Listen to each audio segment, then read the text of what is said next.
ഈ നാമം ഓർക്കപ്പെടട്ടെ. എല്ലാവർക്കും നാമത്തിൽ സ്നേഹവന്ദനങ്ങൾ അറിയിക്കുന്നു. ഇവിടെ ഇരിക്കുന്ന എല്ലാവരും തന്നെ എനിക്ക് പരിചിതരാണ്. എല്ലാവരെയും വീട്ടിൽ കാണുവാനും ഒന്നിച്ചൊരു ആത്മീക കൂട്ടായ്മ അനുഭവിക്കുവാനും സാധിച്ചതിൽ ഞാൻ ദൈവത്തെ മഹത്വപ്പെടുത്തുന്നു. ചില വർഷങ്ങൾക്ക് മുമ്പ് ഇവിടെ വന്ന് ചില ദിവസങ്ങളുടെ ക്ലാസ് എടുക്കാൻ എനിക്ക് അവസരം ഉണ്ടായിട്ടുണ്ട്. വീണ്ടും ഇങ്ങനെ ഒരു സാവകാശം ക്രമീകരിച്ച സഭയോട് ഹൃദയം ഞാൻ കർത്താവിന്റെ നാമത്തിൽ നന്ദി അറിയിക്കുന്നു. ചില പ്രത്യേക സാഹചര്യങ്ങൾ രാവിലെ തന്നെ ഞാൻ വന്നു.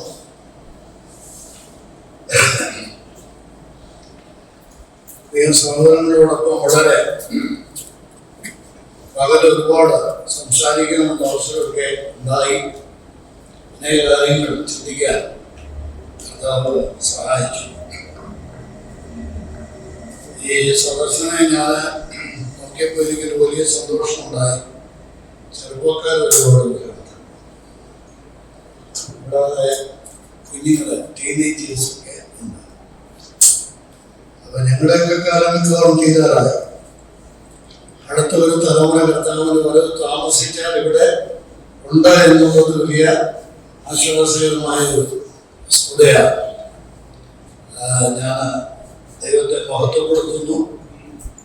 പല സ്ഥലം സഭകളിലും ഞാൻ സന്ദർശിക്കുന്ന സഭകളിലൊക്കെ ഒത്തവരുടെ ഒരു കൂട്ടായ്മയാണ് പലയിടത്തുള്ളത്. ചെറുപ്പക്കാർ പലയിടത്തും ഇല്ല. ഇവിടുത്തെ നമ്മുടെ രാഷ്ട്രീയക്കാർ പറയുന്ന പോലെ നമ്മുടെ കുഞ്ഞുങ്ങളൊക്കെ ഇവിടെ നിന്ന് പോവുകയാണ്. എന്നാൽ എൻ്റെ ഒരു അഭിപ്രായം, ഞാൻ പുറത്തു പോകുമ്പോഴൊക്കെ വിദേശ രാജ്യങ്ങളിൽ പോകുമ്പോൾ ഞാൻ പറയാറുള്ള ഒരു കാര്യം, അവിടെയുള്ള സഹോദരങ്ങളോട് നിങ്ങൾ തിരിച്ചു നാട്ടിൽ വരണം. നിങ്ങൾ ഇവിടെ തന്നെ എന്നെ സ്ഥിരം താമസമാക്കരുത്. നാട്ടിലെ സഭകളെ കുറിച്ച് പലർക്കും ഭാരം ഇല്ല. അതുകൊണ്ടാണ് അവരുടെ ഭൗതിക കാര്യം, അവരുടെ കുഞ്ഞുങ്ങളുടെ കാര്യം മാത്രം ശ്രദ്ധിക്കുന്നതുകൊണ്ട് പലരും അവിടെ നിന്ന് തമ്പടിച്ചിരിക്കുകയാണ്.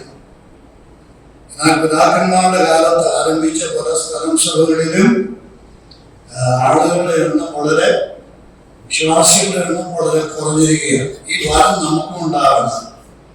പ്രാർത്ഥിക്കുകയും നമ്മുടെയൊക്കെ മക്കളും പ്രിയപ്പെട്ടവരൊക്കെ പുറത്തുണ്ടെങ്കിൽ അവരോട് പറയണം, കുട്ടിക്ക് പോലെ ഇവിടുത്തെ പ്രധാന സഭകൾ തുടർന്ന് നിലനിൽക്കണം എന്ന് അവരെ പ്രത്യേകം ഉത്സാഹിപ്പിക്കും. എന്നാൽ ഞാൻ ഹൃദയത്തിൽ എനിക്ക് പ്രേരണ ഉണ്ടായത് ഒരു പ്രത്യേക വിഷയം ചിന്തിക്കണം എന്നുള്ളതാണ്. സാധാരണ നമ്മുടെ സ്ഥലം സഭകളിൽ ഇപ്പോഴ് പ്രായോഗിക ജീവിതത്തെ കുറിച്ചാണ് വളരെ പ്രാധാന്യം നൽകി പഠിപ്പിക്കാറ്. ഉപദേശ സത്യങ്ങൾ പലർക്കും വേണ്ടത് വിധത്തിൽ ഗ്രഹിക്കാൻ സാധിക്കുന്നില്ല. അതില് സഭകൾ പരാജയപ്പെട്ടത് കൊണ്ട്, ഞാൻ ഇത്രയും ശബ്ദത്തിൽ പറഞ്ഞാൽ മതിയല്ലേ?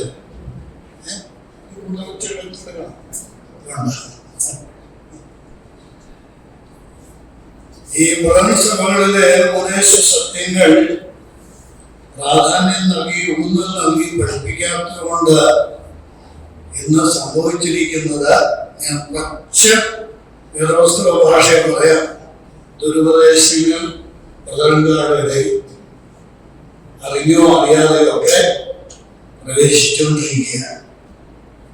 വളരെ മാരകമായ സഭായാത്രത്തെ ബാധിക്കത്തക്ക വിധത്തിലുള്ള ദുരുപദേശങ്ങൾ ഇന്ന്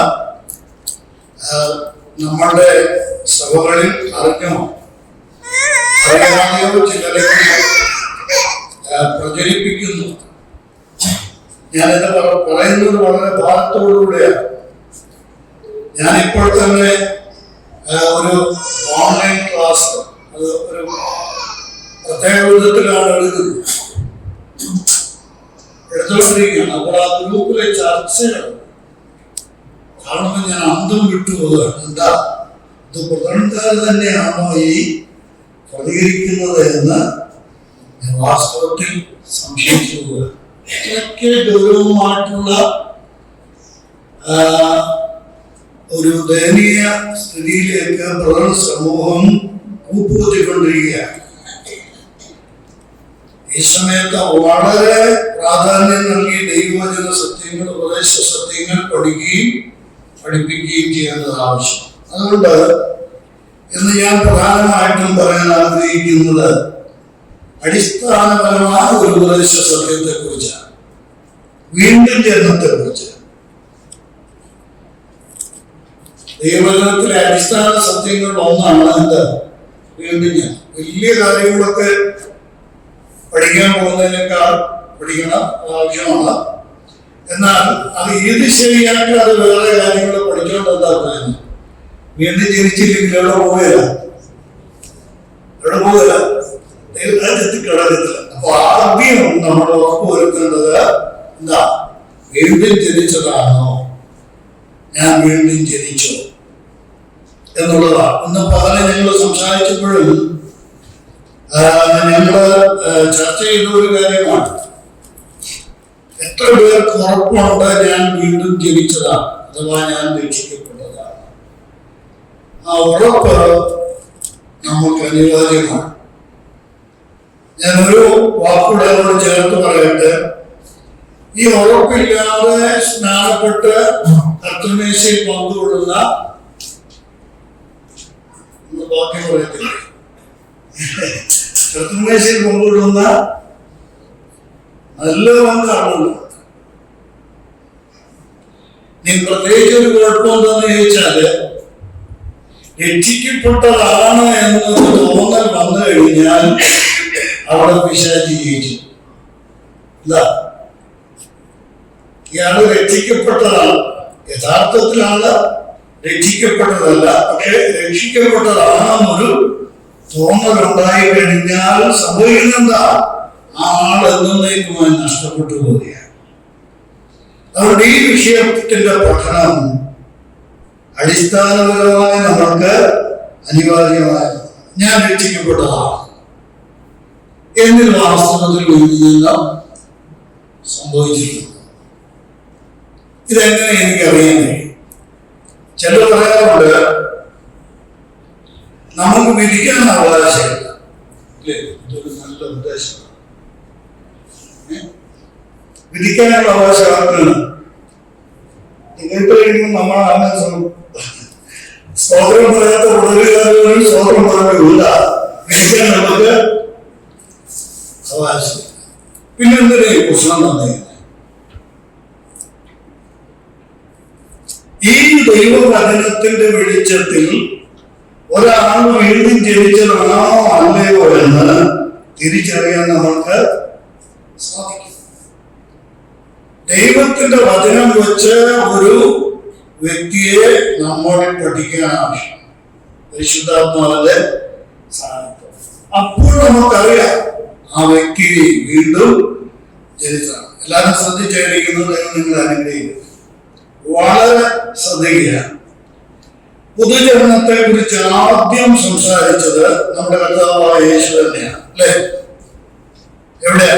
യോഹന്നാന്റെ സുവിശേഷം 3-ാം അധ്യായത്തില് കർത്താവായ യേശു ക്രിസ്തു നിക്കോദെമോസുമായിട്ട് നടത്തുന്ന സംഭാഷണമാണ്. ആ സംഭാഷണത്തിലാണ് കർത്താവ് പറഞ്ഞത്, എന്താ? നീ പുതുതായി ജനിക്കണം. ഞാൻ ഈ 3-4 അധ്യായങ്ങൾ താരതമ്യം ചെയ്തിട്ടുണ്ട്. ഈ 3-ാം അധ്യായത്തിൽ വളരെ കർശനമായിട്ടാണ് ഏർപ്പെടുന്നത്, അല്ലേ? ഡയറക്റ്റ് ഏർപ്പെടുക, നീ പുതുതായി ജനിക്കണം, നീ വീണ്ടും ജനിക്കണം. അതേസമയം 4-ാം അധ്യായത്തിലെ ശമരിയക്കാരോട് കർത്താവ് ഏർപ്പെടുന്നത് എങ്ങനെ? സുവിശേഷം അറിയിക്കാൻ പോകുന്നതിനൊന്നും ശ്രദ്ധിച്ചപ്പോൾ കാണുന്നവരോടൊപ്പം നേരെ കയറി കാപ്പി വേണ്ടി കയറി. വേറെ പുസ്തകം പരിചയമുള്ളവരാണെങ്കിൽ അവരോട് നമുക്ക് ഇത്തിരി ഹാർഡായിട്ട് പറയാം, അല്ലെ? ഇത്തിരി എതിർവായിട്ട് പറയാം. എന്നാൽ വേറെ പുസ്തകം പരിചയമില്ല, ബൈബിൾ അറിയത്തില്ല, യേശു ക്രിസ്തുവിനെ തിരിച്ചിരിക്കാൻ അറിയാൻ പാടില്ലാത്ത ഒരാളാണെങ്കിൽ കയറി പെട്ടെന്ന് നീ വീണ്ടും ജനിച്ചതാണോ, നീ രക്ഷിക്കും, നമുക്കിതൊന്നും മനസ്സിലാകത്തെ ഇല്ല. കർത്താവ് എങ്ങനെ ആ സ്ത്രീയോട് നമ്മളെ എണീറ്റ് വെള്ളം കുടിക്കുന്നില്ല. അച്ഛനോട് ഞാൻ പറയാം, ഈ സുവിശേഷം നമ്മൾ പങ്കുവയ്ക്കുമ്പോഴും ഞാൻ ഒരു പാഠം പറയുന്നുണ്ട്, വളരെ ശ്രദ്ധിക്കണം. ആവിനെ ആദ്യം നമ്മള് പഠിക്കണം, മനസ്സിലാക്കിയിട്ട് വേണം ഈ സന്ദേശം നമ്മള് പകരം. നമ്മുടെ കർത്താവ് അദ്ദേഹത്തോട് എന്തുകൊണ്ടാണ് ഇത്ര കർശനമായിട്ട് പറഞ്ഞത്? നീ പുതുതായി ജനിക്കണം, വെള്ളത്താലും അമ്മാവനായി ജനിച്ചില്ലെങ്കിൽ നീ ദൈവരാജ്യത്തിൽ കടക്കുകയില്ല. ആദ്യം പറഞ്ഞ് ദൈവരാജ്യം കാണുകയില്ല, ദൈവരാജ്യത്തിന് പറയുക ദൈവരാജ്യം ദൈവരാജ്യത്തിൽ കടക്കുകയില്ല. എന്താ ഇത്രയും ഗൗരവമായിട്ട് പറഞ്ഞ്, കർക്കശമായിട്ട് പറഞ്ഞ്? അദ്ദേഹത്തിന് ബൈബിള് എന്ന് പറഞ്ഞാൽ അന്ന് അവൈലബിളായ ബൈബിളല്ല, ന്യായപ്രമാണം പഴയ നിയമമാണ്. പഴയ നിയമം തിരുവനന്തപുരത്തിൽ നന്നായിട്ട് പഠിച്ചിട്ടുണ്ടെന്ന് മാത്രമല്ല, അവിടെ കർത്താവിനോട് ഈ ഇസ്രായേലിന്റെ പഠിപ്പിക്കുന്നയാളാ. അപ്പൊ അദ്ദേഹത്തോട് പിന്നെ നീ ഈ കാര്യങ്ങൾ അറിഞ്ഞിട്ടുണ്ടോ? അങ്ങനെയല്ല, നേരെ കർത്താക്കാണ് കർത്താവ് നടത്തിയത്. അപ്പൊ ഇവിടെ സുവിശേഷത്തിലേക്ക് പോകുന്നൊരു മനസ്സന്വേഷണം നടത്തുന്നവരും ഉണ്ടല്ലോ, വ്യക്തികളുമായിട്ട് അവരുടെ അറിവ് വേണ്ടിയാണെന്ന് സൂചിപ്പിച്ചതാണ്. ആദ്യം കർത്താവായ യേശുക്രിസ്തുവാണ് ഈ പുതുജന്മത്തെ കുറിച്ച് പറയുന്നത്. അത് വളരെ ലളിതമായി കർത്താവ് അവതരിപ്പിച്ച് ഏറ്റവും ഒടുവിൽ എങ്ങനെ ഒരാൾക്ക് പുതുതായി ജനിക്കാൻ സാധിക്കുമെന്ന് വലിയ സങ്കീർണമായ നിലയിൽ, ഇന്നത്തെ പോലെ വലിയ വ്യാഖ്യാനം ഒന്നും കൂടാതെ വളരെ ലളിതമായിട്ട് കർത്താവ് പറയുന്നത്. 15-ാം വാക്യം, 3-ാം അധ്യായത്തിന് 15-ാം വാക്യം, അവനെ വിശ്വസിക്കുകയും ജീവനല്ല പിന്നെ നിത്യജീവൻ എന്ന് പറയുമ്പോൾ വീണ്ടും ജനിച്ചു.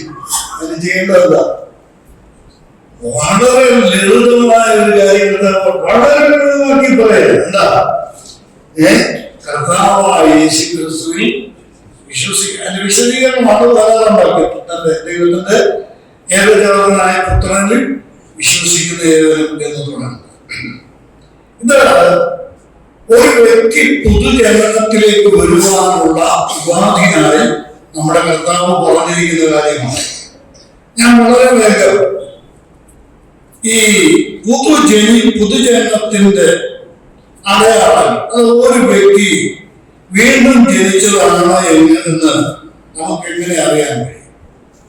ഈ വായിച്ച വാക്യത്തോട് ചേർന്ന് നമുക്ക് ഒരു വേദഭാഗം നോക്കാം. യോഹന്നാന്റെ 1-ാം ലേഖനം 5-ാം അധ്യായം. യോഹന്നാന്റെ 1-ാം ലേഖനം 5-ാം അധ്യായത്തിന്റെ 1-ാം വാക്യം.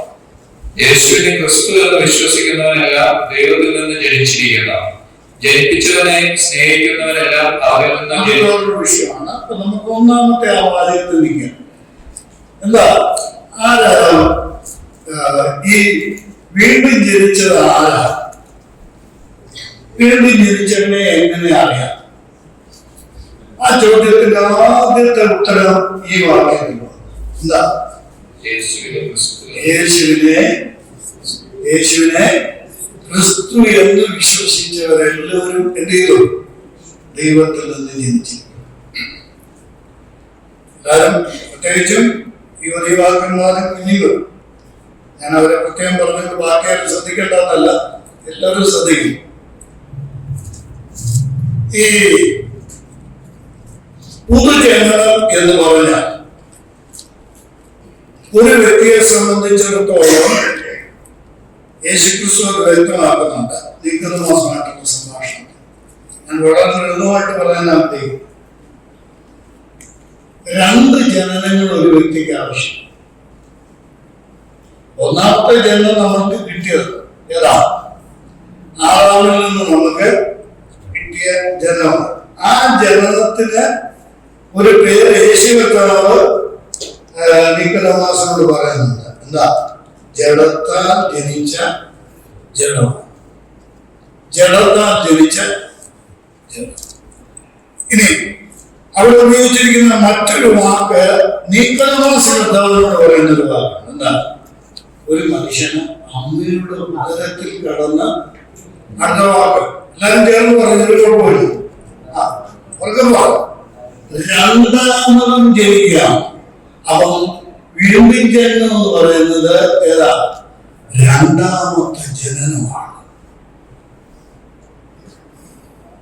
മനസ്സിലായ? വീണ്ടും ജനനം എന്ന് പറയുന്നത് രണ്ടാമത്തെ ജനനം. എന്താ ഈ ഒന്നാമത്തെ ജനനവും രണ്ടാമത്തെ ജനനവും തമ്മിലുള്ള വ്യത്യാസം? ഞാൻ കാര്യമൊന്നും പറയുന്നില്ലല്ലേ? വളരെ ഈ ഒന്നാമത്തെ ജനനം രണ്ടാമത്തെ ജനനം തമ്മിലുള്ള വ്യത്യാസം എന്താ? ഒന്നാമത്തെ ജനനം ജഡത്തിൽ നിന്നുള്ള ജനനം പറഞ്ഞ ആദാമിൽ നിന്നുള്ള ജനനമാണ്. ജഡത്താലുള്ള ജനനം. അപ്പൊ ആ ഒന്നാമത്തെ ജനനത്തിന് നമുക്ക് ഇങ്ങനെ പേര് കൊടുക്കാം, എന്താ? ആദാമിൽ നിന്നുള്ള ജനനം. രണ്ടാമത്തെ ജനനമോ നോക്കി യോഹന്നാന്റെ സുവിശേഷം 1-ാം അധ്യായം. യോഹന്നാന്റെ സുവിശേഷം 1-ാം അധ്യായം. ഇപ്പൊ ഞാൻ ഈ കൂടെ സഞ്ചരിക്കുന്നവർക്ക് ഇനി പറയാൻ പോകുന്നത് എന്താണെന്നുള്ളത് അറിയാം. അപ്പം അവരുടെ മുഖത്തൊരു ചിരിയൊക്കെ വരും. യോഹന്നാന്റെ സുവിശേഷം 1-ാം അധ്യായത്തിന്റെ 12-ാം വാക്യത്തിലാണ് വീണ്ടും ജനനത്തെ കുറിച്ച് പറയുന്നത്. അവനെ കൈകൊണ്ട് അവന്റെ നാമത്തിൽ വിശ്വസിക്കും. അറിയുന്നവരൊക്കെ ചേർന്ന് പറയുന്നു, അവനെ കൈകൊണ്ട് അവന്റെ നാമത്തിൽ വിശ്വസിക്കുന്നവർക്ക് ദൈവമക്കളാണ്. ഇവിടെ ഞാൻ ഒരു കാര്യം ഒന്ന് സൂചിപ്പിച്ചോട്ടെ. നമ്മൾ എപ്പോഴും പറയുന്നത് ദൈവമക്കൾ ദൈവമക്കൾ ദൈവമക്കൾ എന്നാണ്. മലയാള ഭാഷാന്തരത്തിൽ വന്നിരിക്കുന്ന ഒരു വലിയ വ്യത്യാസം. നിങ്ങളുടെ കയ്യിൽ കിങ് ജെയിംസ് വേർഷൻ ഉള്ള ബൈലിംഗ്വൽ ബൈബിൾ ഉണ്ടെങ്കിൽ, അല്ലെങ്കിൽ ഇംഗ്ലീഷ് ബൈബിൾ ഉണ്ടെങ്കിൽ, അവിടെ എഴുതിയിരിക്കുന്നത് ചൈൽഡ് ഓഫ് ഗോഡ് എന്നോ ചിൽഡ്രൻ ഓഫ് ഗോഡ് എന്നോ അല്ല, സൺസ് ഓഫ് ഗോഡ് ആണ്. അപ്പൊ ഇവിടെ തെറ്റുപറ്റി. എന്താ? ദൈവത്തിന്റെ മക്കളല്ല, പിന്നെ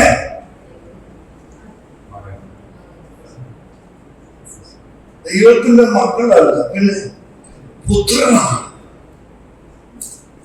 ദൈവത്തിന്റെ പുത്രന്മാരാകുവാനുള്ള അവകാശം. എന്താ ഈ മക്കളും പുത്രത്വവും തമ്മിൽ വ്യത്യാസമുണ്ട്?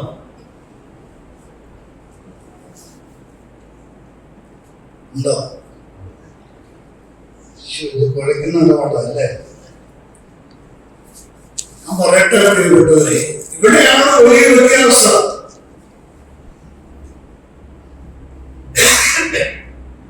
പഴയ വിശുദ്ധന്മാരെ കുറിച്ച് നമ്മുടെ വചനത്തിൽ പറഞ്ഞിരിക്കുന്ന പൗലോസ്ലിഹ പരിശുദ്ധാത്മാവ് പറഞ്ഞിരിക്കുന്നത് അറിയാമോ?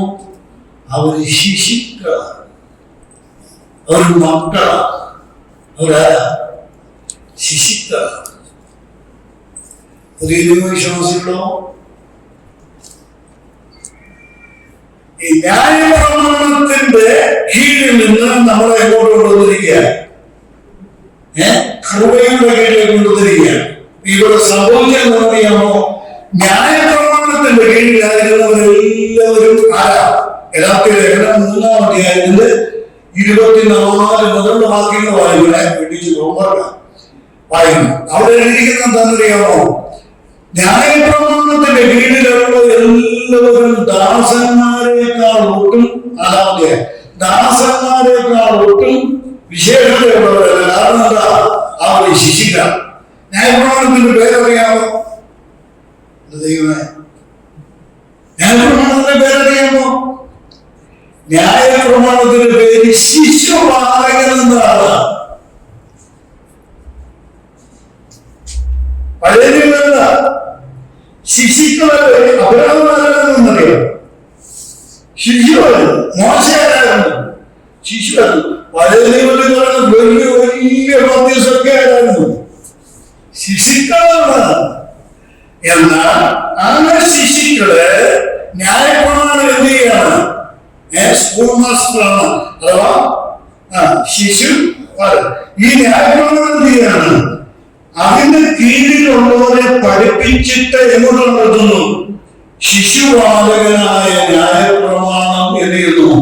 ക്രിസ്തുവിലേക്ക് നടത്തുന്നു. യേശുക്രിസ്തുവിനെ വന്നു കഴിയുമ്പോൾ ആ വന്ന നിമിഷം മുതൽ അദ്ദേഹം ആരല്ല ശിശുവല്ല, കേവലം മക്കളല്ല, പിന്നെ ആരാ? പിന്നെ പുത്രന്മാരാണ്, പുത്രിമാരാണ്. എന്താ ഇതിന്റെ വ്യത്യാസം? നാലാമധ്യായമൊക്കെ ഇപ്പൊ തന്നെ പഠിഞ്ഞില്ലേ? 4-ാം അധ്യായമൊക്കെ ഇരുന്ന് പഠിക്കണം.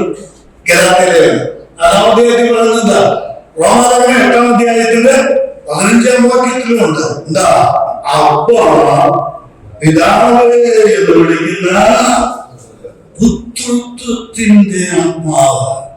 അപ്പോൾ വീണ്ടും ജനിച്ചവർ കേവലം ആരല്ല, മക്കളല്ല, പിന്നെ അവകാശികളായ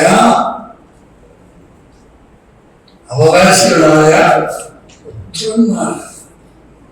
ഞാൻ വല്ല സംശയം ഉണ്ടെങ്കിൽ ഈ ക്ലാസ് കഴിഞ്ഞിട്ട് തന്നെ വ്യക്തിപരമായിട്ട് സമീപിച്ചാൽ മതി, നമുക്ക് കൂടുതൽ ചിന്തിക്കാം. ഇനി നമ്മൾ ചിന്തിക്കാൻ തുടങ്ങുന്ന ആദാമിൽ നിന്നുള്ള ജനനവും വീണ്ടും ജനനവും തമ്മിലുള്ള വ്യത്യാസം, ഈ ഒന്നാമത്തെ ജനനം രണ്ടാമത്തെ ജനനം തമ്മിലുള്ള വ്യത്യാസം. ഒന്നാമത്തെ ജനനം ആദാമിൽ നിന്നുള്ള ജനനം, എല്ലാവരും കാണാൻ വേണ്ടി ഒരു കണക്ക് കാണണം അല്ലേ? ആദാമിൽ നിന്നുള്ള ജനനം. രണ്ടാമത്തെ ജനനം 13-ാം വാക്യം 12-ാം വാക്യത്തെ നിർത്തരുത്. യോഹന്നാൻ 1:12 നിർത്തരുത്, 13 അത് 12-ാം വാക്യം. അവനെ കൈക്കൊണ്ടവന്റെ നാമത്തിൽ വിശ്വസിക്കുന്ന ഏവർക്കും ദൈവ പുത്രന്മാരാകുവാൻ ദൈവം അധികാരം കൊടുത്തു. അടുത്തത്, അവന് രക്തത്തിൽ നിന്നല്ല, ജഡത്തിന്റെ ഇഷ്ടത്താലല്ല, പുരുഷന്റെ ഇഷ്ടത്താലുമല്ല, ദൈവത്തിൽ നിന്നത്രേ ജനിച്ചത്. രണ്ടാമത്തെ ജനനം എവിടുന്നുള്ള ജന്മമാണ്? ചേർന്ന് പറഞ്ഞാട്ടെ. ഈ ഒന്നാമത്തെ ജനനം എങ്ങനെയാണ് നടന്നത്? എപ്പോഴാണ് നടന്നത്? ബർത്ത്ഡേ എല്ലാ വർഷവും ആഘോഷിച്ചില്ലെങ്കിലും ഓർക്കാറുണ്ടല്ലേ? എപ്പോഴാണ് ഞാൻ ജനിച്ചത്, എവിടാ ജനിച്ചത്, എവിടാ ജനിച്ചത്, ആരെങ്കിലും പറഞ്ഞാണെങ്കിലും എവിടാ ജനിച്ചതൊക്കെ ആണ്. ഞാൻ ഈ രണ്ടാമത്തെ ജന്മത്തിന്റെ കാര്യം ചോദിക്കട്ടെ. അത് എവിടുന്നുള്ള ജന്മമാണ്? എവിടുന്നുള്ള ജന്മമോ അല്ലേ?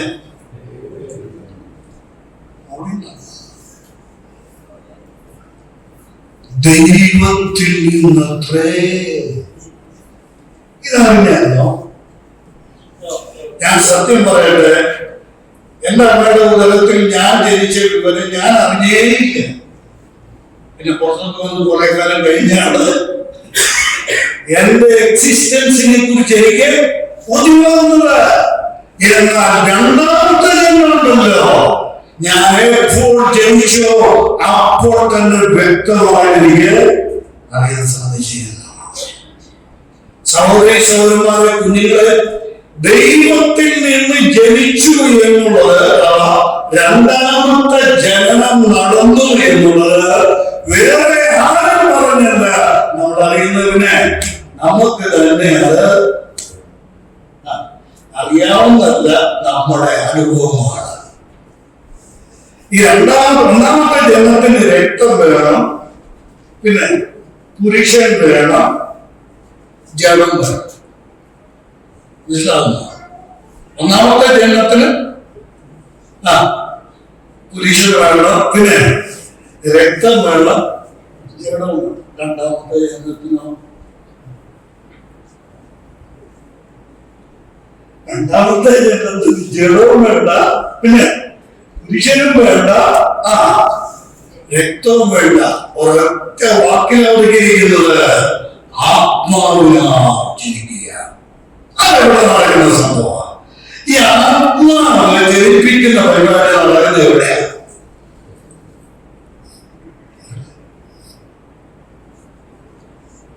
അവിടെ അബദ്ധമൊന്നും പറ്റുന്നത് കേട്ടോ. ആരെയൊക്കെ സാക്ഷിയൊക്കെ പറഞ്ഞു, സ്നാനപ്പെട്ടു, അപ്പമൊക്കെ മുറിച്ചു, കഴിയുമ്പോ സുവിശേഷം ചെയ്തേച്ച് നരകത്തിൽ പോകുന്നതാണ്. ഞാൻ ഒന്ന് ഇത്രയും കട്ടിക്ക് പറയാമെന്ന് നിങ്ങൾ വിചാരിക്കുന്നതാണ്. പക്ഷെ എനിക്ക് കട്ടിക്ക് പറഞ്ഞതേ പറ്റുള്ളൂ. കാര്യം ഒരു ദിവസം ഞാൻ കർത്താവിന്റെ മുമ്പിൽ നിൽക്കുമ്പോൾ എനിക്കതിന്റെ കണക്ക് ബോധിപ്പിച്ചു പോവുകയാണ്. ഇത് അകത്ത് അറിയാവുന്ന ഒരു ജനനമാണ്, ആത്മാവിന്റെ ഒരു ക്രിയയാണ്. ഞാൻ പറയട്ടെ, എന്റെ അമ്മയുടെ ഗർഭാശയത്തിൽ ഞാൻ ഉരുവായതൊരു പ്രക്രിയയാണെങ്കിൽ എന്റെ രണ്ടാമത്തെ ജനനത്തിന്റെ പിന്നിലും ഒരു വലിയ പ്രക്രിയയുണ്ട്. ദൈവവും ഞാനും അറിഞ്ഞ ഒരു പ്രക്രിയ. അതാണ് ദൈവത്തിൽ നിന്നുള്ള ജനനം എന്ന് പറയുന്നത്. ഈ ഞാനൊക്കെ ഓർക്കുന്നുണ്ട്, ഞങ്ങളുടെ ചെറുപ്പകാലത്തൊക്കെ ഈ രക്ഷിക്കപ്പെട്ട ആരെങ്കിലും രക്ഷിക്കപ്പെട്ടു കഴിഞ്ഞാൽ പാടുന്ന ഒരു പാട്ടുണ്ട്. കൈയ്യൂത്ത് എഴുന്നേറ്റ് ഭാഗ്യനാൾ ഭാഗ്യനാൾ, അറിയോ? ഭാഗ്യനാൾ ഭാഗ്യനാൾ അതിനകത്ത് ഒരു ലൈൻ ഉണ്ടല്ലോ, എന്നാൽ വളരെ പിടിച്ചെടുത്തു. വൻ ക്രിയ എന്നിൽ നടന്നു, കർത്തനന്റെ ഞാനവന്റെ. ഈ രണ്ടാമത്തെ ജന്മത്തിന്റെ പിന്നിൽ എന്തോ നടന്നു.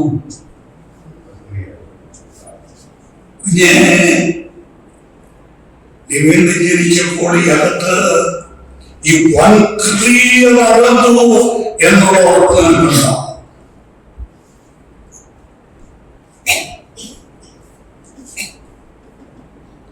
അതാണ് ദൈവത്തിൽ നിന്നുള്ള ജന്മം. ഉറപ്പിച്ചോ? ഈ ഒരൊറ്റ ടെസ്റ്റ് മതി. എന്തിനാ? ഞാൻ വീണ്ടും ജനിച്ചതാണോ? ഇവിടെ തുടങ്ങണം.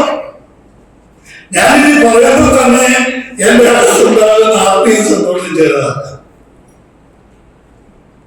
മനസ്സിലായോ? ഇതൊരു വലിയ ആത്മീക അനുഭവം. ഈ ആദാമിന്റെ ജന്മത്തിൽ ഒരു ഭ്രൂണമായി പിന്നീട് ശിശുവായിട്ട് മാറുകയാണ് അല്ലേ?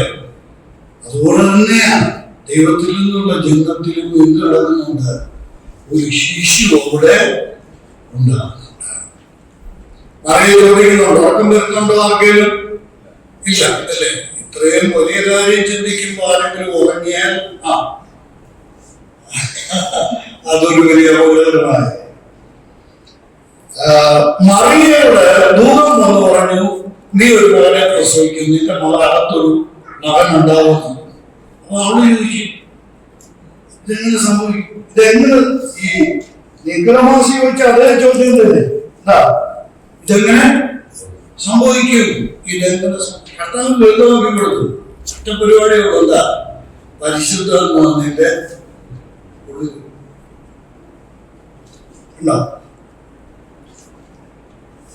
പരിശുദ്ധാത്മാവിന്റെ വരും, അത്യുന്നതമായ ശക്തി നിന്റെ നിലനിൽക്കും. ആകെയാലും ഒരു വിശുദ്ധ പ്രജയുണ്ടാവും. പരിശുദ്ധാത്മാവ് അകത്ത് വന്ന് അത്യുന്നത ശക്തി, ദൈവത്തിന്റെ വചനം, ആ ശക്തി ഉള്ളിൽ പ്രവർത്തിക്കുമ്പോൾ അകത്തൊരു ജനനം നടക്കും. ആ ജനനത്തിന്റെ പേരാണ് 2 Corinthians 5:17. ഒരുത്തൻ ക്രിസ്തുവിനായ സൃഷ്ടി.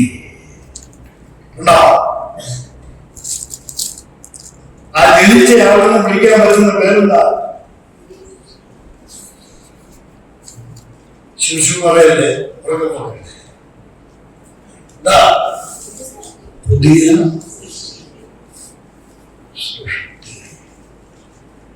ഞാൻ ലളിതമായിട്ട് ചോദിക്കട്ടെ, തുടങ്ങിയിട്ടുള്ളൂ. പെട്ടെന്ന് സമയം തീരുവാണെന്ന് സാധാരണഗതിയില്ല സമയം പോകുന്നു. പക്ഷേ തുടങ്ങിയതേ ഉള്ളൂ, സമയം തീരുക. ഒന്ന് ചിന്തിച്ചേ, ഈ മാറ്റം ജലത്തിൽ നിന്ന് ആത്മാവിലേക്കുള്ള ഈ പരിവർത്തനം മനസ്സിലാകുന്നു. ഈ ജലം നടക്കണമെന്ന് ജലമായിരുന്നു വിളിച്ചത്. ഈ ജലത്തിൽ നിന്ന് ആത്മാവിലേക്കുള്ള പരിവർത്തനമാണ് എന്താ പൊതുജനം എന്ന് പറയുന്നത്. സമയം കിട്ടുകയാണെങ്കിൽ നാളെപ്പെടുണ്ടല്ലോ, സമയം കിട്ടുകയാണെങ്കിൽ നമുക്ക് ആ കാര്യങ്ങളെ ചിന്തിക്കാൻ ശ്രമിക്കും. ഒന്നുകൂടെ ഞാൻ വ്യക്തമാക്കാം ഈ രണ്ട് ജന്മവും തമ്മിലുള്ള വ്യത്യാസം. ഒന്ന് ആദാമിൽ നിന്നുള്ള ജന്മം, മറ്റേ ദൈവത്തിൽ നിന്നുള്ള ജന്മം. ഞാൻ സാധാരണ പറയുന്ന ഒരു പ്രയോഗം പറയട്ടെ. എന്താ പൊതുജന്മം എന്ന് ചോദിച്ചാൽ, രക്ഷിക്കപ്പെടുക എന്ന് പറഞ്ഞാൽ എന്താണെന്ന് ചോദിച്ചാൽ വളരെ ലളിതമായി പറഞ്ഞാൽ ഒരു കുടുംബത്തിൽ നിന്ന് മറ്റൊരു കുടുംബത്തിലുള്ള മാറ്റം. ഏത് കുടുംബത്തിൽ നിന്നോ?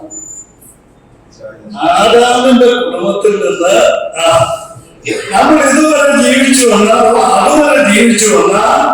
ആദാമിന്റെ വീട്ടിനകത്ത് നിന്ന് എങ്ങോട്ട് പോകില്ല? ദൈവത്തിന്റെ വീട്ടിൽ. ഇനിയുള്ള ജീവിതം മുഴുവൻ ഏത് വീട്ടിലെ സ്റ്റൈലൊക്കെ മാറി. ഏത് സ്റ്റൈൽ ചോദിച്ചാ ദൈവത്തിന്റെ വീട്ടിൽ എന്താണ് അതനുസരിച്ച്. ഇനി ഞാൻ ഈ റോമാലേഖനം പഠിപ്പിക്കുമ്പോഴും ഞാൻ പറയുന്ന ഒരു കാര്യമുണ്ട്. റോമാലേഖനം ഈ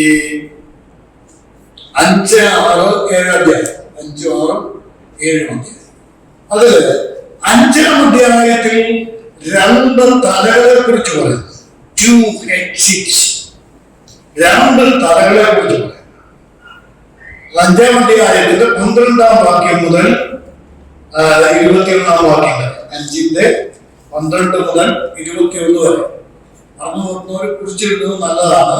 പിന്നീട് റെക്കോർഡ് ചെയ്യുന്നുണ്ടായിരിക്കും, പിന്നീട് കേൾക്കാൻ പറ്റും, കാണാൻ പറ്റും എന്നുള്ളതുകൊണ്ട് ചിലർ എഴുതാതിരിക്കാൻ സാധ്യത. ഈ 2 ഞാൻ 5-ാം അധ്യായം മാത്രമേ ഇപ്പോൾ പറയുന്നുള്ളൂ. 2 ഹെഡ്സ്, 2 തലകൾ. ഏതൊക്കെയാണെന്ന് അറിയാമോ? ഒന്ന് ഏകമനുഷ്യനായ ആള്, 2 ഏക മനുഷ്യൻ, ഏകന്റെ അനുസരണത്താൽ നീതിയാണ്. വേറെ ഏകമനുഷ്യൻ ആരാ? യേശുക്രിസ്തു അല്ലേ? അപ്പോൾ ഈ ആദാം എന്ന് പറയുന്ന തലയുടെ കീഴിൽ നിന്ന് ക്രിസ്തു എന്ന തലയ്ക്ക് കീഴിലേക്ക് വരുന്ന പ്രക്രിയയുടെ പേരാണ് എന്താ? മക്കളെ തലമാറിയത്. ഇപ്പോഴീ തലയുടെ പ്രത്യേകത എന്താ? തലയുടെ പ്രത്യേകത ഒരു ശരീരത്തിന്റെ തലയ്ക്കുള്ള ജോലി എന്താ? ശരീരത്തെ മുഴുവൻ നിയന്ത്രിക്കുന്ന എന്താ? രക്ഷിക്കപ്പെടുന്നതും വരെ ഏത് തലയാണ്? അതാണ്ട് തലയാണ്. ആ തലയിൽ നിന്ന് നമ്മളെ നിയന്ത്രിച്ചത്. രക്ഷിക്കപ്പെട്ട് കഴിഞ്ഞപ്പോഴോ ദൈവത്തിന് സ്തോത്രം. ഇതാ വീണ്ടും ഇതാ രക്ഷിക്കപ്പെടുന്നത്. തല ആരായിട്ട് മാറി. എനിക്ക് അവിടെ എത്തില്ല, എനിക്ക് ചോയ്സ് ഇല്ല. സ്തോത്രം. എനിക്ക് തീരുമാനങ്ങളില്ല, എനിക്ക് തെരഞ്ഞെടുക്കുവാൻ അവകാശമില്ല. ഇനി ആരെല്ലാം തീരുമാനിക്കുന്നത്? കുഞ്ഞെ, സത്യം പറയണം. നിന്റെ ജീവിതത്തിലെ കാര്യങ്ങളൊക്കെ തീരുമാനിക്കുന്നതാണ്. സത്യം പറയണം. യഥാർത്ഥത്തിൽ രക്ഷിക്കപ്പെട്ടവർ വീണ്ടും ജനിച്ചവരാണെങ്കിൽ സ്വന്തം അഭിപ്രായ പ്രകാരം ഒരു കാര്യം അവർ ചെയ്യത്തില്ല. ഞാൻ കല്യാണം കഴിക്കുമ്പോൾ ഞാൻ പ്രധാനക്കാരനല്ല. കല്യാണം കഴിച്ച് കുറെ വർഷങ്ങൾക്ക് കഴിഞ്ഞ പ്രധാനക്കാരനായിരുന്നു എന്ന് വിചാരിക്കും. പ്രധാനക്കാരനായിരുന്നാലും ഞാൻ ചെയ്യാൻ തീരുമാനിച്ചിട്ടുള്ളത്. ഞാനിപ്പോ കടുകട്ടിയ കാര്യത്തിലേക്ക് പോകും. ബാക്കി കാര്യങ്ങളൊക്കെ നമുക്ക് പഠിക്കാൻ എടുക്കുന്ന വിഷയം, പുറത്തിറങ്ങിയെടുക്കുന്ന കോളേജ്, ഇതൊന്നും ഞാനിപ്പോ പറയുന്നു. അതൊക്കെ നിങ്ങൾ തന്നെ ദൈവമായിട്ട് തീർച്ചയായും. എന്നാൽ പ്രധാനപ്പെട്ട ഒരു കാര്യം പറയും. എന്റെ വിവാഹത്തിന്റെ ആലോചന വന്ന് എന്റെ പിതാവും എന്റെ സഹോദരങ്ങളും ഒക്കെ കൂടി ഏകദേശം ഒരു കല്യാണം ഉറപ്പിച്ചു.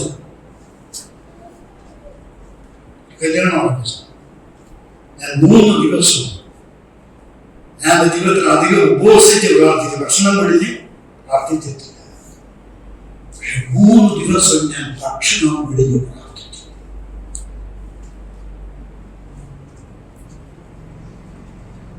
എന്റെ തീരുമാനപ്രകാരം,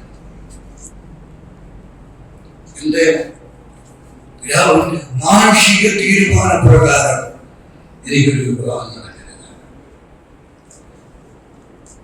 മാനുഷികമായിട്ട് നോക്കിയാൽ ആ വിവാഹം ഒരു കല്യാണമോ കല്യാണമോ. അന്നാണെങ്കിൽ ഞങ്ങൾക്ക് സ്വന്തമായിട്ട് വീടില്ല, ഒരു ഭൂമിയില്ല. ഒത്തിരി പ്രാരാബ്ദം. ഞാൻ എന്റെ സാഹചര്യങ്ങളൊക്കെ കുറെ വെറുതെ സമയങ്ങളുണ്ട്. ചുരുക്കി ഞാൻ പറയാ, ദൈവത്തിന്റെ ആത്മാവ് വ്യക്തമായിട്ട് എനിക്കൊരു ബോധ്യം തോന്നുന്നു. വെളിപാടൊന്നും ഉണ്ടായില്ല കേട്ടോ, ദർശനമല്ല. എനിക്കൊരു ബോധ്യം തോന്നുന്നു, ഇത് നിനക്ക് യോജിച്ചത് അല്ല. എന്റെ പിതാവ് നേരെ നിന്ന് ഞാൻ അധികം എതിരഭിപ്രായങ്ങൾ പറഞ്ഞിട്ടില്ല. പക്ഷെ ഞാൻ എതിർത്ത് സംസാരിച്ച ഈ വിഷയത്തിലൊക്കെ എന്റെ പിതാവിനെ ഞാൻ വിളിക്കുന്ന അച്ചാച്ചൻ, ചച്ച ഇത് ദൈവമല്ല മോനെ, നിനക്ക് അങ്ങനെയാണ് തോന്നുന്നതെങ്കിൽ എനിക്കതിന് തടസ്സം ഇല്ല. നിങ്ങളെ സഹോദരങ്ങളെ ഞാൻ പറയട്ടെ,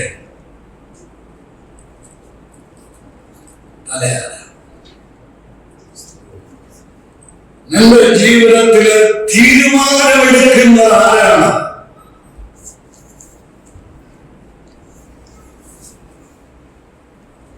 മനസ്സിലാകുന്ന ഞാൻ വിചാരിക്കുക. ഞാൻ വലിയ ആൾക്കാരെ വലിയവരും കൊണ്ട് പറയുന്നുണ്ട്. ഇവിടെ നമ്മൾ തുടങ്ങും. നമ്മുടെ ജീവിതം, ആത്മീയ ജീവിതം തുടങ്ങുന്നത് ഇവിടെയാണ്. ഇത് ക്രിസ്തീയ ജീവിതത്തിന്റെ പരിസമാപ്തിയാണ്. ഏറ്റവും ഒടുവിൽ ചിന്തിക്കേണ്ട കാര്യമാണോ? അല്ല, ഇവിടെയാണ് ആരംഭിക്കുന്നത്. ദൈവത്തിൽ നിന്നുള്ള ജനനമാണ്. ഒരു ഇതെങ്ങനെ സാധിക്കുന്നു എന്നാണ് പറഞ്ഞത്. ഈ ജനനം ദൈവത്തിന്റെ പരിശുദ്ധാത്മാവ് ഉള്ളിൽ വന്ന് നമ്മിൽ സാധിക്കുന്നത് എങ്ങനെയാണ് എന്ന ചോദ്യത്തിന് ഉത്തരമാണ് 5-ാം അധ്യായത്തിന്റെ 1-ാം വാക്യം. ഒരുപാട് വിശദീകരണം, യോഹന്നാൻ 5-ന്റെ 1 ഒരുപാട് വിശദീകരിക്കുന്നതാണ്. ഈ ക്ലാസ് നമുക്ക് വേണ്ടി വന്നാൽ ഈ വിഷയം, ഈ ക്ലാസ് അല്ല, ഈ വിഷയം നമ്മൾക്ക് മണിക്കൂറുകളോളം പരിചിതനം ചെയ്യാൻ പറ്റും. നമ്മുടെ വായിച്ചു പോയ ഒരു കൊച്ചു വാക്യമായിട്ട് ഒരു വാചകമായിട്ട് നമുക്ക് തോന്നേണ്ട, യേശുവിനെ ക്രിസ്തു എന്ന് വിശ്വസിക്കുന്നവരാണ്. പുതുതായി ദൈവത്തിൽ നിന്ന്, ഞാൻ മുമ്പ് ഈ ദൈവത്തിൽ നിന്നുള്ള ജനത്തിലേക്ക് പോയതിന്റെ കാരണം മനസ്സിലായോ? ഈ ലേഖനത്തിൽ, ഈ യോഹന്നാന്റെ 1-ാം ലേഖനത്തിൽ ഏറ്റവും ചുരുങ്ങിയത് 9 പ്രാവശ്യം ഈ പ്രയോഗമാണ്. ദൈവത്തിൽ നിന്ന് ജനിച്ചവൻ, ദൈവത്തിൽ നിന്ന് ജനിച്ചത് എന്നുള്ള പ്രയോഗം 9 പ്രാവശ്യം കുറഞ്ഞു. അതിൽ കൂടുതൽ ചിലപ്പോൾ കാണാൻ എന്റെ നോട്ടത്തിൽ 9 ഞാൻ കാണുന്നത്. ഇനി അതിലാദ്യമുള്ള, ഞാൻ വിഷയക്രമം അനുസരിച്ചാണ് പറയുന്നത്, എഴുതിയിരിക്കുന്ന ക്രമം അനുസരിച്ചില്ല. അതിലാദ്യം നമ്മൾ പരിശോധിക്കേണ്ട കാര്യം ഇതാണ്. എന്താ? ഞാൻ വിശ്വസിച്ചാണോ വീണ്ടും ജന്മം സംഭവിച്ചിരിക്കുന്നത്? പരിശുദ്ധാത്മാവിന് നമ്മുടെ ഉള്ളിൽ ഉണ്ടാകുന്ന വിശ്വാസമാണ് പൊതുജന്മത്തിന് കാരണമാണ്. ഈ വിശ്വാസത്തെ കുറിച്ച് ഞാൻ ഇന്ന് രണ്ട് കാര്യങ്ങൾ പറയാം. വിശ്വാസത്തെ സംബന്ധിച്ചുള്ള 2 കാര്യം. അതിൽ ഒന്നാമത്തത്, വിശ്വാസം ഒരു പ്രവൃത്തിയാണോ അതോ വിശ്വാസം കേവലം ഒരു വിശ്വാസം മാത്രമാണ്? പ്രവൃത്തി എന്നുള്ള വാക്കതിന് ചേരുവോ? വിശ്വാസം ഒരു പ്രവൃത്തിയാണ്. യോഹന്നാൻ എഴുതിയ സുവിശേഷം 6-ാം അധ്യായത്തിന്റെ 26-27 വാക്യങ്ങൾ. അതിന് യേശു, ആമേൻ ആമേൻ ഞാൻ നിങ്ങളോട് പറയുന്നു, നിങ്ങൾ അടയാളം കണ്ടതുകൊണ്ടല്ല, അപ്പത്തിൽ നിന്ന് തൃപ്തരായതുകൊണ്ടത്രേ എന്നെ അന്വേഷിക്കുന്നത്. നശിച്ചു പോകുന്ന ആഹാരത്തിനായിട്ടല്ല. സോറി 28. അവർ അവരോട് ദൈവത്തിന് പ്രസാദമുള്ള പ്രവൃത്തികളെ പ്രവർത്തിക്കേണ്ടതിന് ഞങ്ങൾ എന്ത് ചെയ്യണം എന്ന് ചോദിച്ചു.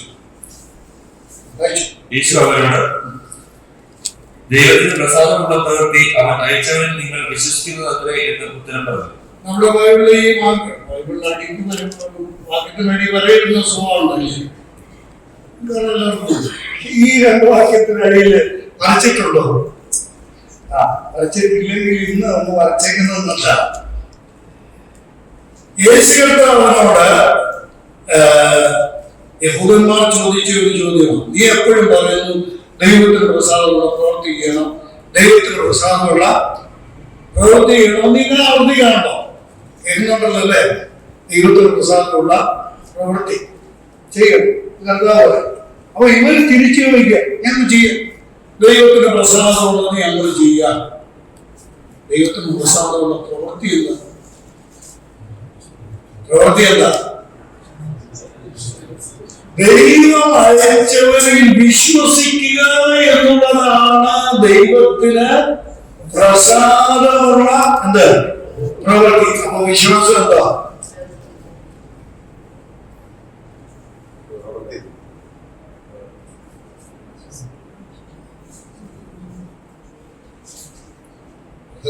ഞാൻ മുടക്കിക്കളെ പ്രവൃത്തിയല്ല രക്ഷ. ഈ പുള്ളി വന്നു, ഈ പ്രവൃത്തിയല്ല രക്ഷ. ഏത് പ്രവൃത്തിയല്ല? ദൈവപുത്രനിൽ വിശ്വസിക്കുക എന്നുള്ള പ്രവൃത്തിയാണ്. സ്തോത്രം. ദൈവത്തിന് പ്രസാദം ആ പ്രവൃത്തി.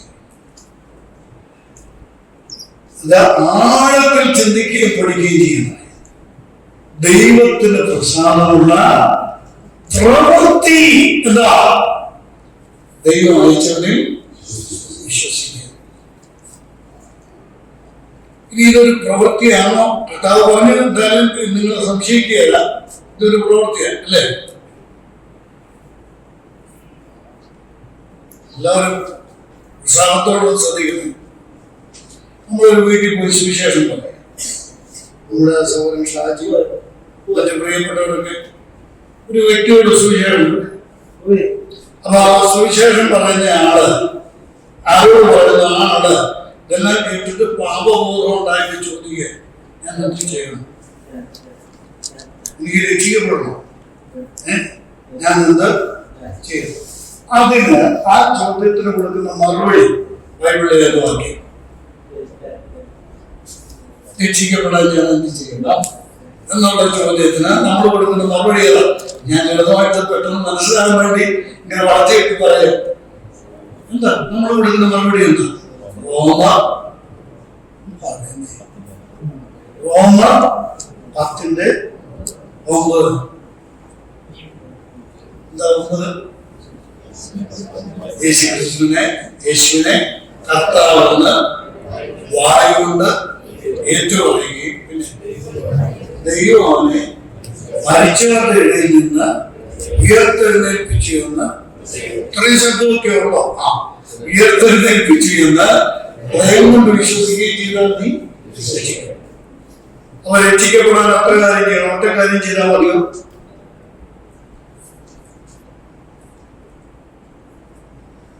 രക്ഷിക്കപ്പെടാൻ ഒറ്റ കാര്യം ചെയ്താൽ മതിയോ? ഇതെല്ലാം ഉണ്ടാത്തന്നെ ബൈബിളിലെ വാക്യം വെച്ച് ഞാൻ ചോദിച്ചു. 2 കാര്യം ഇല്ലേ? ഒന്നെന്താ? ആദ്യം പറയുന്നത് എന്താ? യേശുവിനെ കർത്താവെന്ന് വായുകൊണ്ട് ഏറ്റുപറഞ്ഞു. അപ്പൊ ആദ്യം ചെയ്യേണ്ടത് എന്താ? യേശുവിന്റെ കർത്താവാണെന്ന് വായുകൊണ്ട്. രണ്ടാമത് എന്തോ ചെയ്യണം? യേശുവിനെ ദൈവം മരിച്ചവരുടെ ഇടയിൽ നിന്ന് ഉയർത്തെഴുന്നേൽപ്പിച്ചു എന്ന ഹൃദയം കൊണ്ട് വിശ്വസിക്കണം. അപ്പൊ 2 പ്രവൃത്തിയുണ്ട്. ഒന്ന് വാഗുകൊണ്ട് ചെയ്യേണ്ട പ്രവൃത്തി, മറ്റൊരു ഹൃദയം ചെയ്യേണ്ട പ്രവൃത്തി. വാഗുകൊണ്ട് ചെയ്യേണ്ട പ്രവൃത്തി എന്താ? യേശുവിന്റെ കർത്താവാണെന്ന് ഏറ്റുപറയുക. ഹൃദയത്തിന്റെ പ്രവൃത്തി എന്താ? ദൈവം അവനെ മരിച്ചവരുടെ ഇടയിൽ നിന്ന് ഉയർത്തെഴുന്നേൽപ്പിച്ചു എന്ന് ഹൃദയം കൊണ്ട് വിശ്വസിക്കുക. അപ്പോൾ വിശ്വാസം എന്താ? ഹൃദയത്തിന്റെ പ്രവൃത്തിയാണ്. എന്താ വിശ്വാസം? ഇതിൽ ആദ്യം ചെയ്യേണ്ടത് വാഗുണ്ട് യേശുവിനെ കർത്താവെന്ന് വായുകൊണ്ട് സൂക്ഷ്മമായിട്ട് ദൈവത്തിനെ പഠിച്ച് അതൊക്കെ ഉറപ്പിച്ചതിന് ശേഷം നമ്മൾ മറ്റുള്ളവരോട് സുവിശേഷം പറയാൻ പോവാണ്. ഇതിൽ ആദ്യം ചെയ്യേണ്ടതല്ല ഈ രണ്ട് കാര്യങ്ങളിൽ യേശുവിനെ കർത്താവെന്ന് വായുകൊണ്ട് ഏറ്റു പറയണം, ദൈവനെ മരിച്ചവരുടെ ഇടയിൽ ഉയർത്തെഴുന്നേൽപ്പിച്ചെന്ന ഹൃദയം കൊണ്ട് വിശ്വസിക്കുകയും ചെയ്താൽ നീ രക്ഷിക്കും. ഞാൻ ചോദിക്കട്ടെ, ഇതിൽ ആദ്യം ചെയ്യേണ്ടത് വായു കൊണ്ട് ഏറ്റു പറയുകയാണോ ഹൃദയം കൊണ്ട് വിശ്വസിക്കുക? അങ്ങനെ ലോജിക്കൊന്നും പറഞ്ഞാൽ പറ്റില്ല. ഇപ്പൊ ലോജിക്കല്ലേ പറഞ്ഞ ആൻസർ എന്താ? അത് യുക്തിപരമായ ആൻസറാണ്. പറഞ്ഞാൽ പറ്റിയല്ല. അടുത്ത വാക്യം നോക്കും, 12-ാം വാക്യം. ഇതിലാദ്യം ചെയ്യേണ്ടത് എന്താ? 12-ാം വാക്യം എന്താ? വായിക്കണം. വായിക്കന്നെ 10-ാം അധ്യായത്തിന്റെ 9-ഉം 10-ഉം വാക്യങ്ങൾ. റോമർ 10-ാം വാക്യം 9-ാം വാക്യം യേശുവിനെ കർത്താവെന്ന് വായുകൊണ്ട് എന്ന് പറയും, ദൈവം മരിച്ചവരുടെ ഇടയിൽ നിന്ന് ഉയർത്തെഴുന്നേൽപ്പിച്ചു എന്ന് ഹൃദയം കൊണ്ട് വിശ്വസിക്കും. 10-ാം വാക്യം പോയില്ലേ? നമ്മൾ ആദ്യം എന്താ ചെയ്യേണ്ടത്? വായുകൊണ്ട് ഏറ്റു പറയുകയാണ്.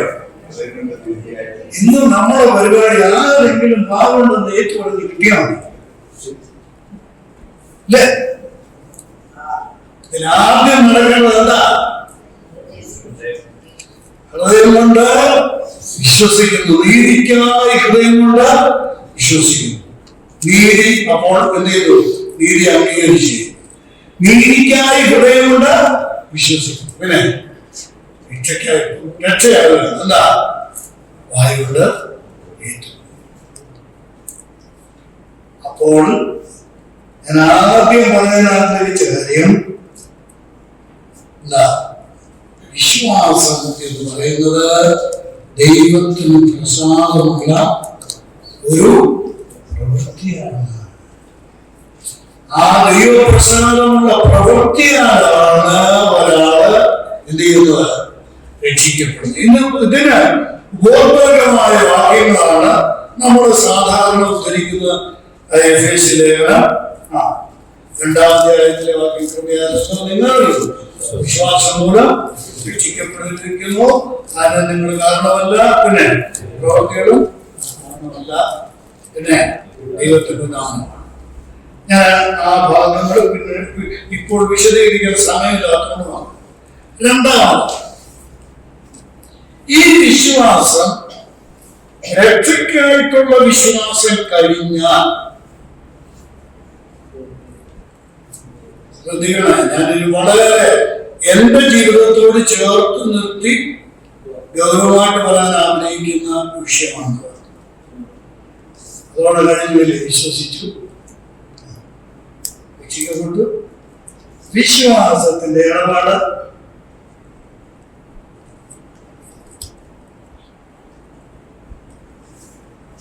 തീർന്നില്ലേ?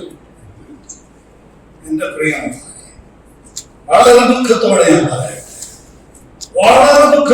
പറയട്ടെ, രക്ഷിക്കപ്പെടാനുള്ള വിശ്വാസം തിരുവഴുത്തിൽ നമ്മൾ കാണുന്നുണ്ട്.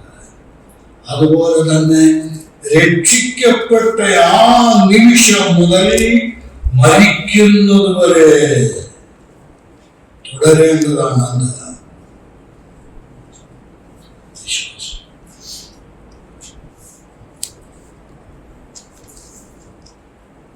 ഒരാളെ രക്ഷിക്കപ്പെട്ടതാണോ എന്നറിയാൻ ഒരുപക്ഷെങ്കിൽ അദ്ദേഹത്തിന്റെ ഹൃദയത്തിൽ നടന്ന യേശുക്രിസ്തുവിനുള്ള വിശ്വാസം നമുക്ക് കാണാൻ സാധിക്കത്തില്ല, നമുക്കത് തിരിച്ചറിയാൻ കഴിഞ്ഞൊന്നുമില്ല.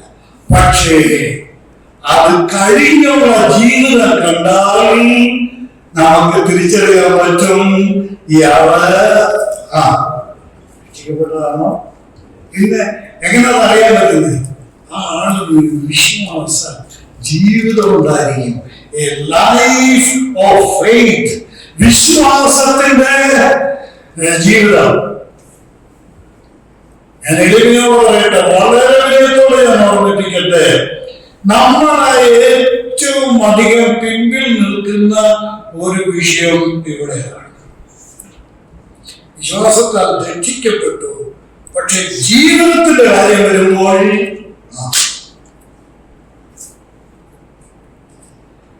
പോക്കറ്റിൽ കാശ്, ബാങ്കിൽ പൈസ അല്ലെങ്കിൽ ചോദിക്കുന്ന എന്താണ്? മൂലെ കെട്ടി കൊടുത്തിട്ട് എന്തിനാ ഈ പരിപാടിക്ക് ഇറങ്ങിയത്?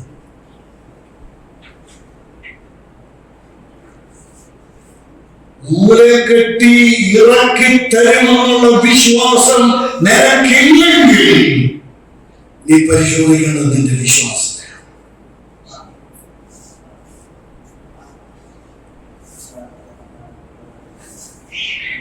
സ്തോത്രം. വരികയല്ല എന്തോ വരികയെന്ന് ഞാൻ പറഞ്ഞെന്തോ അനുഭവിച്ചിട്ടുള്ളവർക്ക് അതിന് ആമേൻ പറയാൻ പറ്റും. ഞാൻ എന്റെ ജീവിതാനുഭവം വെച്ച്, പ്രത്യേകിച്ച് ഈ കാലഘട്ടത്തിൽ എന്റെ ജീവിതം വെച്ച് പറയട്ടെ, ഒരൊറ്റ നിമിഷം ദൈവത്തിൽ ആശ്രയിക്കാതെ എനിക്ക് ഒരു ചുവട് വയ്ക്കാൻ സാധിക്കില്ല. എന്റെ ജീവിതത്തിന്റെ പ്രത്യേക സാഹചര്യം വെച്ച് ഞാൻ പറയാം.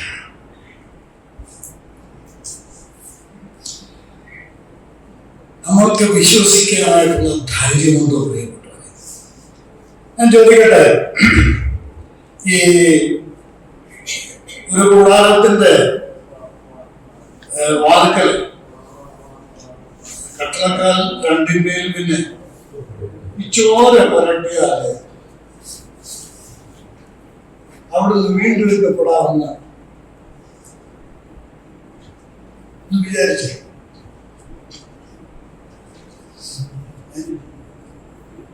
ഇന്നത്തെ യുക്തിബോധമുള്ള വിശ്വാസികളാരും അന്നും ഉണ്ടായിരുന്നില്ല. എന്റെ തമ്പുരാനെ എത്ര അവിടെ പോകുന്നത്. പിന്നെ ഈ കൂടാരത്തിന്റെ മുമ്പിൽ ഒരു ആടിനെ അകത്ത് ചോര കെട്ടിയാൽ പറഞ്ഞ്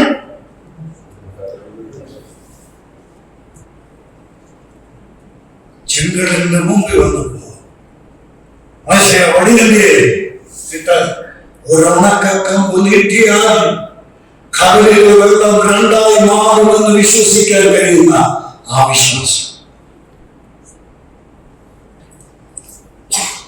ഞാനങ്ങനെ ഒരു വൃത്തിയാണ് നടത്തുക. ഒരു മതിലിന് ചുറ്റും കുറെ പേർക്ക് നടന്ന് അവിടെ ഓരോന്ന് വേണമുണ്ടാക്കിയ നമ്മളതിന് പോവോ?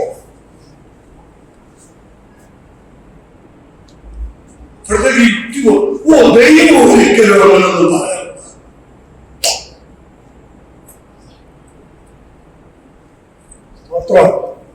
ആ ജനം വിടുതൽ അനുഭവിച്ചത്, ആ ജനം സ്തോത്രം, ആ ജനം വിജയം ആഘോഷിച്ചത്. വിടുതൽ അനുഭവിക്കുകയും പിന്നെ വിജയം ആഘോഷിക്കുകയും പിന്നെ ആശ്വാസനാട് കനാൻ നാട് സ്വന്തമാക്കുകയും ചെയ്തത് ഒരൊറ്റ ഒരു കാര്യം കൊണ്ടാണ്. ഒന്നുകൊണ്ടാണ്. എന്താ? വിശ്വാസം.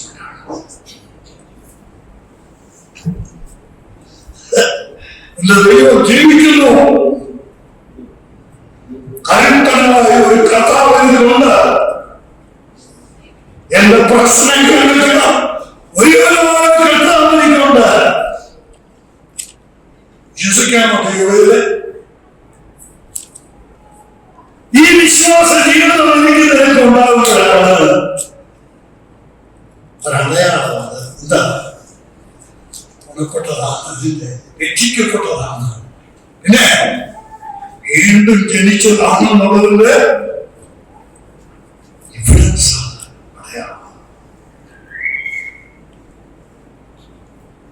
മക്കളെ, ഈ കർത്താവിനെ അങ്ങ് സമ്പൂർണ്ണമായിട്ട് വിശ്വസിച്ചു.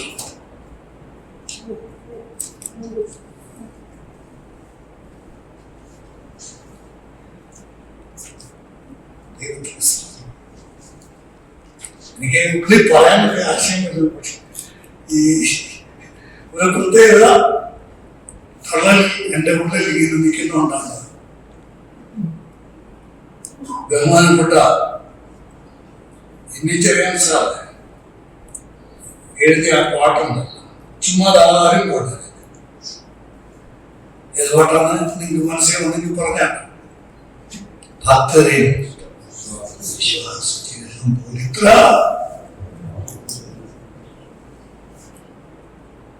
മൂലം കെട്ടി ഇറക്കിത്തരും. അനുഭവത്തിൽ എന്ന് പറയുക കേട്ടോ. എന്റെ പിതാവരിക്കൽ എന്റെ അനുഭവമല്ല, പിതാവ് എന്റെ പെങ്ങള് പറയുന്നത് നമ്മുടെ മിഷണറീസാണ്. അവരെ ആദിവാസികളുടെ പ്രവർത്തിച്ചിരുന്ന ഒരു കാലഘട്ടം അത്യാവശ്യം ആരെയും എന്റെ പെങ്ങളാണ്. അപ്പോ എന്റെ പിതാവ് അവരെ വിസിറ്റ് ചെയ്യാൻ ചിന്തിക്കുക. രാവിലത്തെ ഭക്ഷണം ഏകദേശം ഒക്കെ ഒപ്പിച്ച് കഴിച്ചു. വൈകിട്ടത്തെ ഉച്ചകലത്തെ ആഹാരത്തിന് അകയില്ല.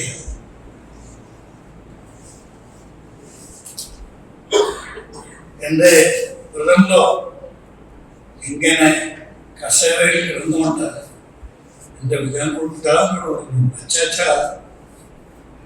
കാക്ക ഒന്നില്ലെങ്കിൽ നമുക്ക് ഇന്ന് ഉച്ചയ്ക്ക് ഭക്ഷിക്കാൻ കഴിയില്ല, അല്ലെങ്കിൽ കാണാൻ കഴിയില്ല. ആരോടും പറയില്ല, കാരണം പൈസ ഒന്നും മേടിക്കില്ല. ദൈവത്തോടല്ലാതെ വേറെ ആരോടും പറയില്ല. കാക്ക വന്നെങ്കിലേ ഉച്ചയ്ക്ക് ഭക്ഷണമുണ്ട്. 1980 ആദ്യകാലത്ത് ഇരണോ ഇത് പറഞ്ഞു. ഒരല്പം കഴിഞ്ഞപ്പോൾ കാക്ക വന്നു. കാക്കയോട് വിട്ട് വേഷത്തിലാണ് 300 രൂപയുടെ ഒരു മണികളുണ്ട്. കാക്ക വന്ന ദൈവം വിശ്വസ്തനാണ്.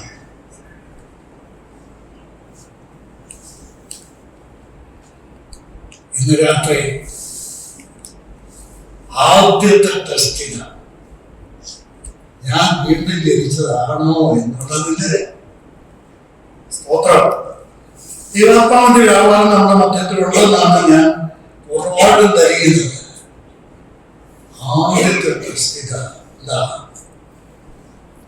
വിശ്വാസ ജീവിതം. രക്ഷിക്കപ്പെടാൻ വേണ്ടി വിശ്വസിച്ചു, വീണ്ടും ജനിക്കാൻ വേണ്ടി വിശ്വസിച്ചു, വീണ്ടും ജനിച്ചു കഴിഞ്ഞു. എന്ത് ചെയ്യാ? വിശ്വസിച്ചുകൊണ്ടേയിരിക്കുക. സ്തോത്രം. ആക്കെ എന്റെ കൂടെ പറഞ്ഞോ? ആരെ ഞാൻ വിശ്വസിക്കുന്നു എന്ന് ഞാൻ അറിയുന്നു. ആവാനുണ്ട് ഉപനിധി ആ ദിവസം വരെ സൂക്ഷിപ്പാൻ ശക്തനെന്ന് ഉറച്ചു ഇരിക്കുന്നു. ആ ദിവസം വരെ സൂക്ഷിപ്പാൻ ആവശ്യം. ഈ വലിയ ധൈര്യമാണ് ഒരു ദൈവമെന്ന് ഉണ്ടാകുന്നത്. രണ്ട് കാര്യങ്ങളാണ് വിശ്വാസത്തോട് ബന്ധപ്പെട്ട് ഇത് പറഞ്ഞത്.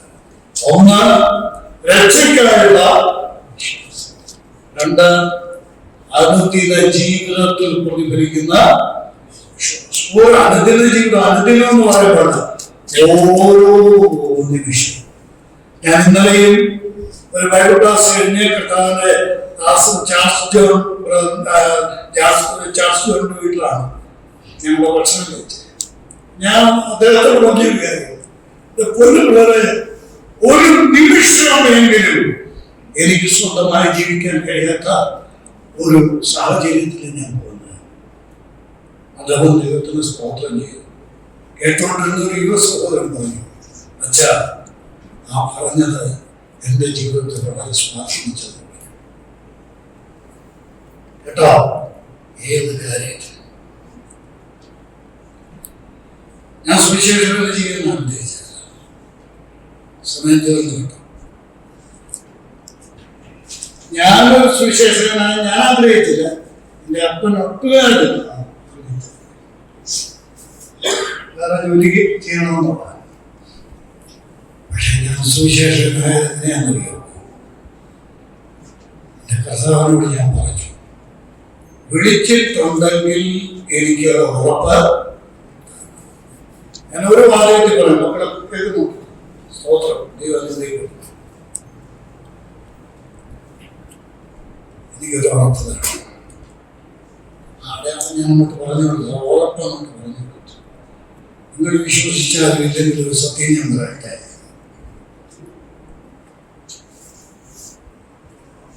ചേലോട്ട് അച്യുതമേനോൻ എന്ന കേരള മുഖ്യമന്ത്രി ഉപയോഗിച്ചാണ് സ്വർഗത്തിലെ ദൈവം എന്റെ നേരെ വിളിച്ചത്. എങ്ങനെയാണെന്നും പറയാൻ സമയം കേരള സർക്കാരിനെ വിളിച്ചു. എനിക്ക് പറയാൻ പറ്റുമോ? എനിക്ക് ധൈര്യം ഉണ്ടാകേണ്ട കാര്യമില്ല. എന്റെ ദൈവം എന്നെ വിളിച്ചിറക്കിയതെന്ന് മഹാഭൂതത്തിലൂടെയല്ല. ആ ദൈവം അവസാനം വരെ സൂക്ഷിക്കുവാൻ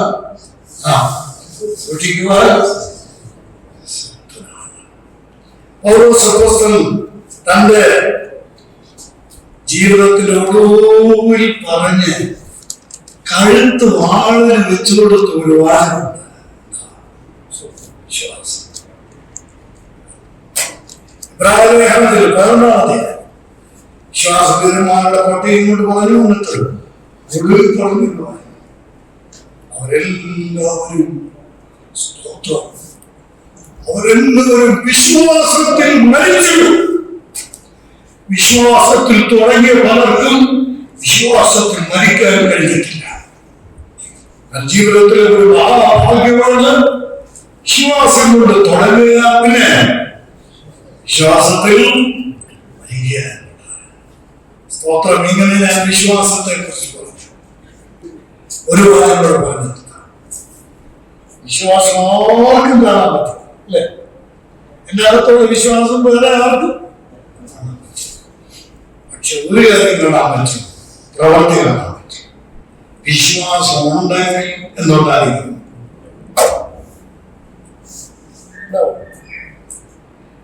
പ്രവർത്തി ഉണ്ടായിരിക്കും. അപ്പോൾ വിശ്വാസത്തിന്റെ എവിഡൻസ് ഒരാളിൽ വിശ്വാസം ഉണ്ടെന്നുള്ളതിന്റെ തെളിവില്ല. വ്യക്തമാക്കി വിശ്വാസത്തിന്റെ പ്രവൃത്തി ഉണ്ടായി. തെസ്സലോനിക്കർക്ക് 1-ാം വാക്യം തെസ്സലോനിക്കരുടെ മാതൃകയെ കുറിച്ച് പറയുമ്പോൾ ആദ്യം എന്താ പറയുന്നറിയാം? നിങ്ങൾക്ക് വിശ്വാസത്തിന്റെ പ്രവൃത്തിയുണ്ട് എന്നാണ്. ഒരു സഭയുടെ പ്രഥമ മാതൃക വിശ്വാസത്തിന്റെ പ്രവൃത്തി എന്ന്. നിങ്ങളുടെ സഹോദരങ്ങളെ നമ്മൾ പ്രാർത്ഥിക്കാൻ പോവുകയാണ്. ഈ പ്രാർത്ഥിക്കാനായി നമ്മുടെ കർത്താവിന്റെ സ്ഥലത്തിൽ നമ്മുടെ തലവണ, നമ്മുടെ കണ്ണുകൾ അടച്ച് നമ്മുടെ ഉള്ളിലേക്ക് നമുക്ക് ഇറങ്ങാം. എന്നിട്ട് ഒന്ന് ചോദിച്ചു നോക്കുക, ഞാൻ വാസ്തവത്തിൽ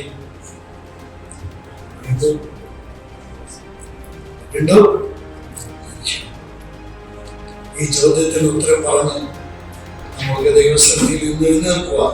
കർത്താവ് തുറന്നു കേട്ടെ നമ്മളെ കൊണ്ടാകുന്ന